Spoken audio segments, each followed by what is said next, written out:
if I wanted the vector line AB, so here is A, here is B, here is C. So essentially, there are two answers for each line essentially. So what is the vector that goes from A to B? So to go from A to B, do you agree I need to increase by 1 in X, decrease by 5, and go up by 3? Yeah. So this vector would be I minus 5j plus 3k. And what we have now is this, so the vector straight line A, B, where does it start? Should we say it starts at A?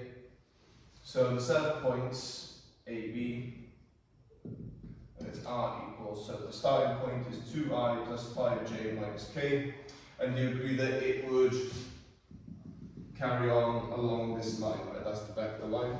So if I want to go anywhere along this line, do you agree I start here and I go up in installments of this movement? So there to there to there. So say I wanted to go to here, do you agree I would go 2/3 of this movement up, something like that, or like 3/4 of it or whatever. So this is R equaling 2I plus 5j minus k, and then it's plus some constant lambda times by the movement itself. Okay, and by the same logic, should we do B to C? So the vector line in BC, by a similar logic. So to go from B to C, do we agree I need to go down by 3, up by 2, down by 4. And so where do we want to start the vector line BC? You could start it at B or C. Yeah, good. So to start it at B though, let's be sensible. So do we agree it'd be 3I plus 2k, and then it'd be plus mu, because it'd be a different constant, times by negative 3I plus 2j minus 4k, and that would be a vector straight line for AB, and that would be BC. So R equaling.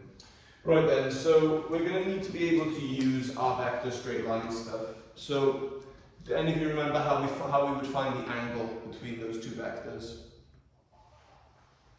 How do we find the angle between those two vector straight lines? There is a certain formula, the scalar product formula it's called. Does anyone remember it from last year? Is it to do with the dot product? Do you remember it though?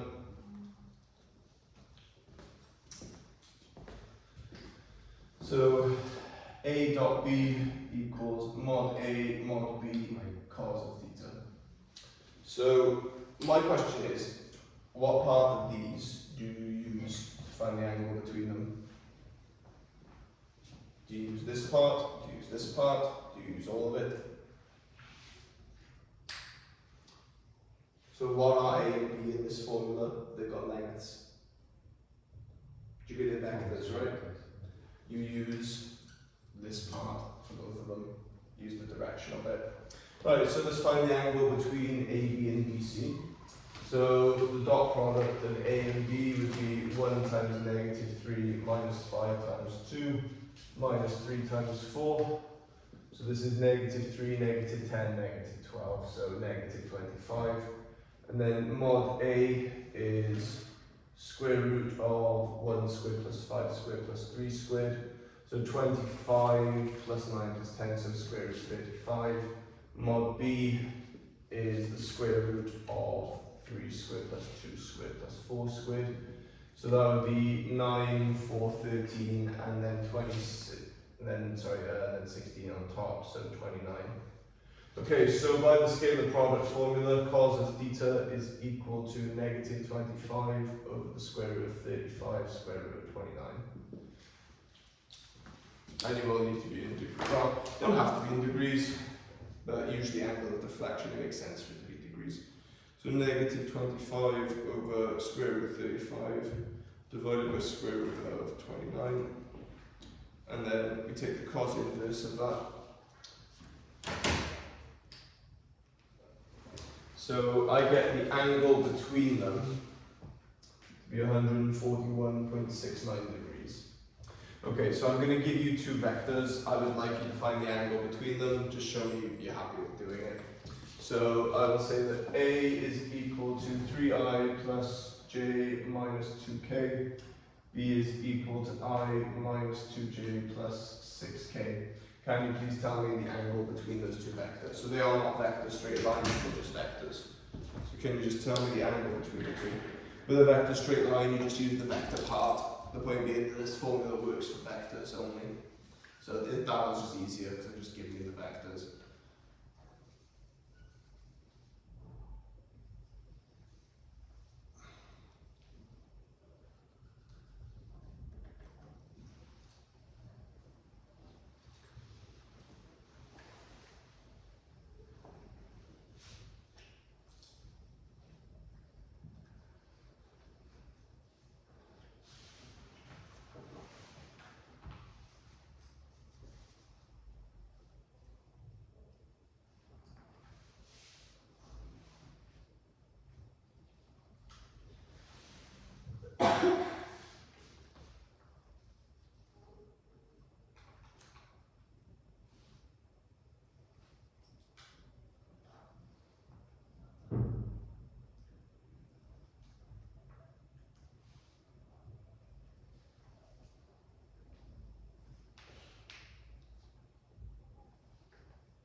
Good, so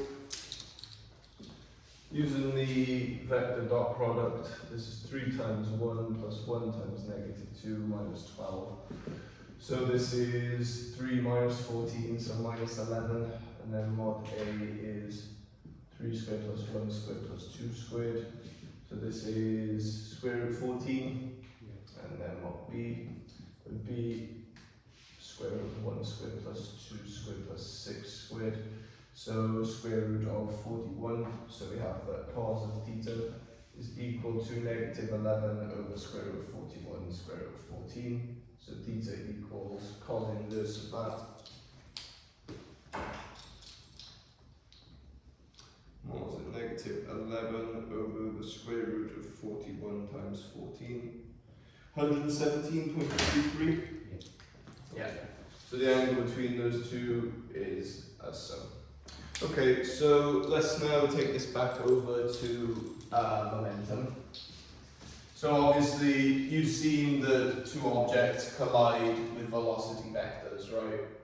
And have I just done all that with you for no reason? Yeah, it's very clearly going to be related.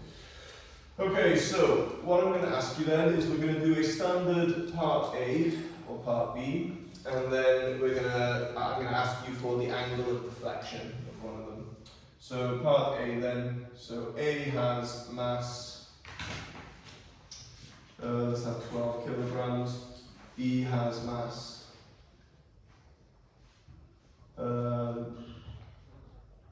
5 kilograms, A moves, A is initially at a velocity of, let's say,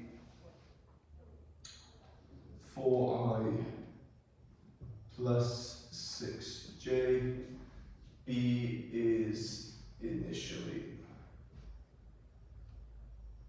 at a velocity of -2I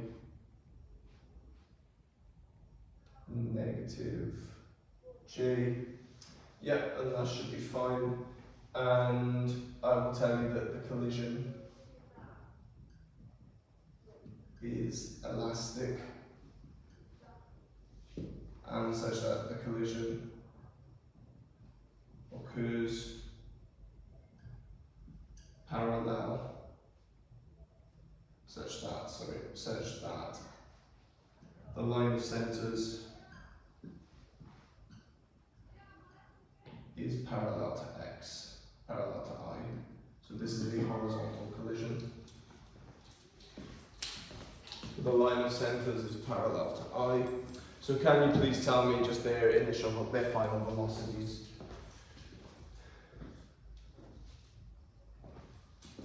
So before we get too deep into this, do we all remember what it means for the collision to be elastic from last year? What does it mean? Correlation. Constant is 1. Yeah, the coefficient of restitution is 1 when it's an elastic collision. Yeah, means no energy is lost.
Get started because I want to get on to the actual angle of deflection stuff. Right, so because this is a horizontal collision, we agree horizontal velocities are changing, but obviously vertical will stay as they are. So this would be V1 we'll call this VA for now. But V of A I plus 6J, and this would be negative, V B I and then minus J. Yeah. Okay, so for it to be an elastic collision, do we agree it means coefficient of restitution is 1? Yep, so we use that, and the other way we form our formula is conservation of momentum, right, and then simultaneous equation. Okay, so let's do conservation of momentum first. So we have the 6 times 12, and then negative 2 times by 5, and that's equal to 12 VA plus 5 VB. So this is 72 take away 10, so 62 equals 12 VA plus 5 VB. And then through the coefficient of restitution, we know that minus 1 is equal to negative, and then it's How did you get 6 times 12? It should be 4 times 12, right? Yes, you're right. Yeah, thank you. Yeah, it's 4 times 12. Yeah, 4 times 12, 48. So it's 38, thank you. Yeah. So 4 times this, yeah, and then yeah, well good. Yes, yeah, it's all fine. Thank you. So minus 4, so then doing this then, so this would be VB minus VA over, and then it's minus 1. What am I doing? So then it's minus 2, yeah, and minus 4, yeah. So these cancel, so the negatives cancel here, so we get that minus VA plus VB equals positive 6. Yeah. Okay, so we now just use these two. I'm just going to use my calculator for it. So chucking these into my calculator. So 12, 5, 38, negative 1, 1, 6. So 8 over 17 and 110 over 17? Yeah. Okay. So not ideal, but it's what it is. So V of A equals 0.47 and V of B equals 6.47. Okay, so we've got our deflections then. So what we're going to do now is find the angle of deflection for each. So you will not be asked to find the angle of deflection for both. You'll probably be asked to find the angle of deflection for one of them. So it's actually relatively simple, to be honest with you. So what I'm going to do is I'm going to add to my diagram and just make sure it's accurate. So 0.47, so this is a very shallow one, still going quite to the right. And then V of B, it's going to be shot back in this direction quite a bit, so 6.47. Okay, so do you want to go for A or for B? I don't mind. A. Yeah, should we do the angle of deflection for A? Okay, so ready? Here's A, right? Here's the vector it comes in by, and it's 4i plus 6j, and here's the vector it leaves at, which would be 0.47i plus 6j.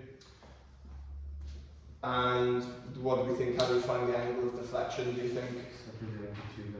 Yeah, do you agree it's the angle between those two vectors? Yeah, so that's exactly what it is, yeah. So can you have a go at finding the angle of deflection for A, please?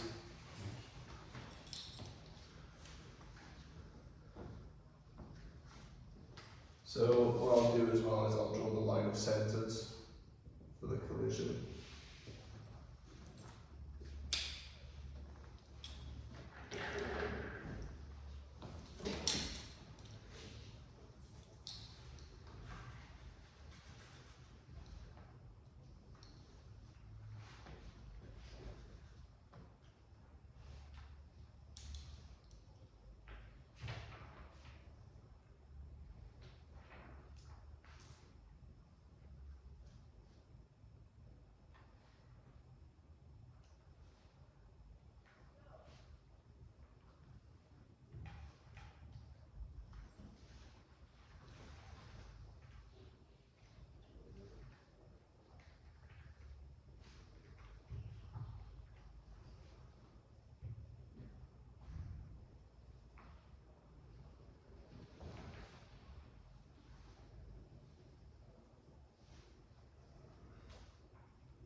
Alright, so the angle of deflection for A, and the thing to not get caught up with here, so because it's the angle of deflection for A, we use both vectors for A, have A enters and A leaves, right? And degree for angle of deflection for B would be, yeah, the respective vectors, yeah. So it would be A dot B, so it would be 4 times 0.47. Right, so 32 over 17 that would be, and then plus 36. So the dot product is, it's 8 over 17, isn't it? Yeah.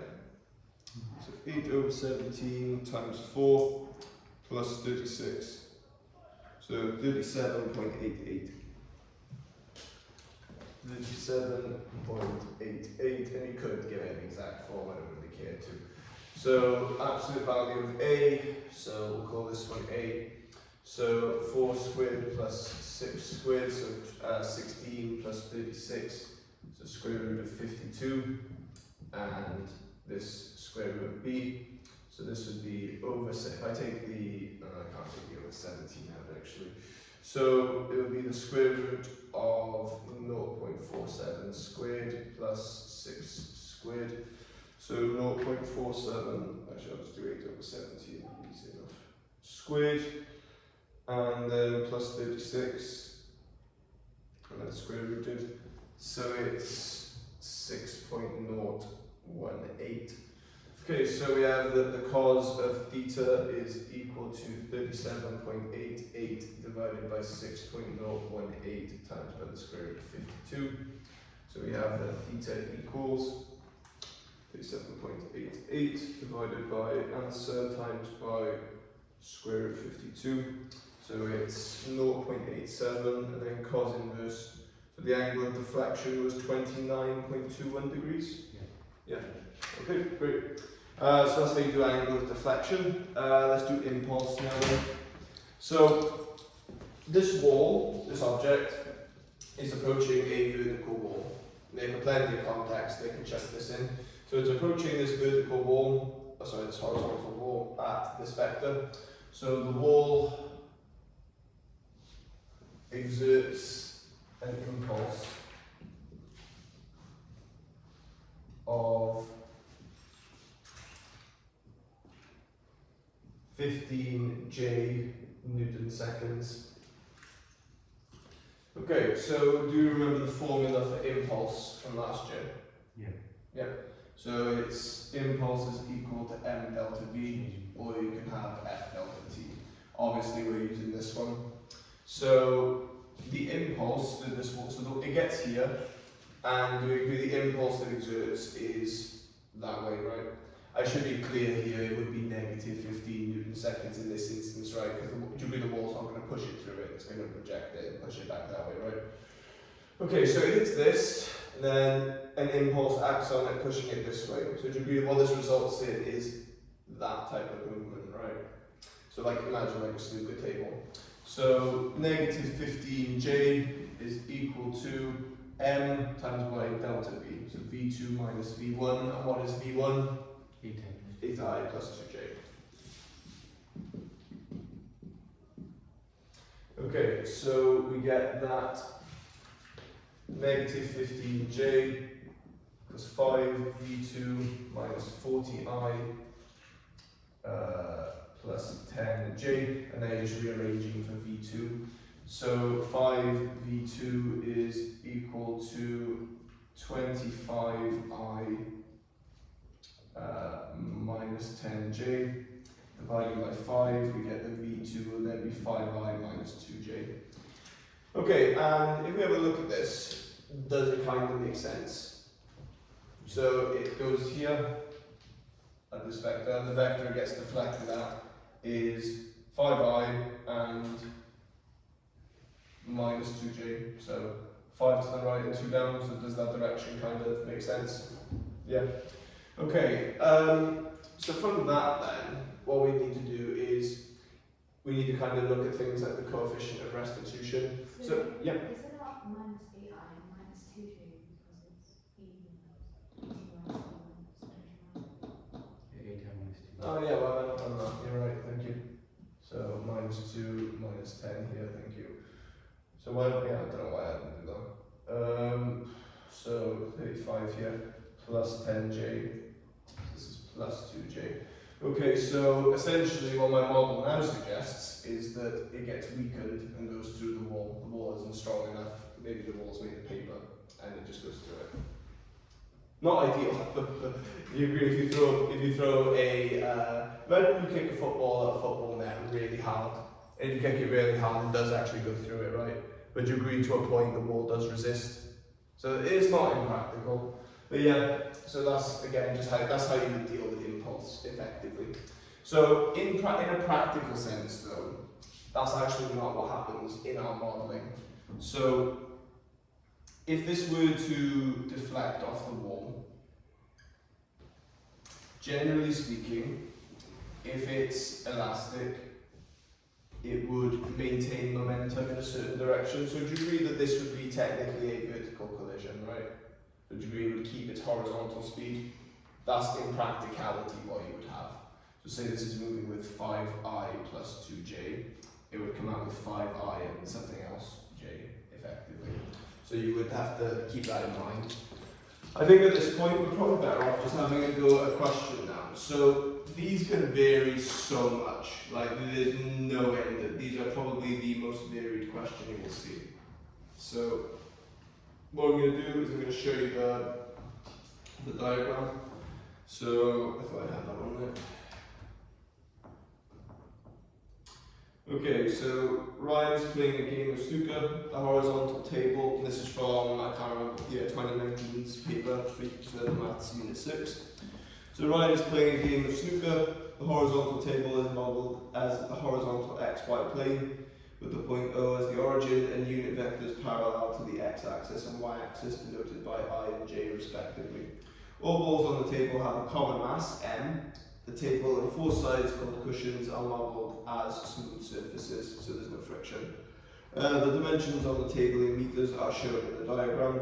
So this is where the white ball is, that's the ball he's hitting. The ball gets hit and it bounces like that, it rebounds into the pocket. The pocket is 1.75 meters from the end of the table. So initially, all balls are stationary. Ryan strikes the ball at A so that it will collide with B. Before collision, A has a velocity of minus I plus 8j, and after the collision, it has a velocity of 2I plus j. So can you have a go, please? Can you please show me that the velocity of B after the collision is negative 3I plus 7j? And this is quite a nice one because I'm going to turn this off now because you can't really see it.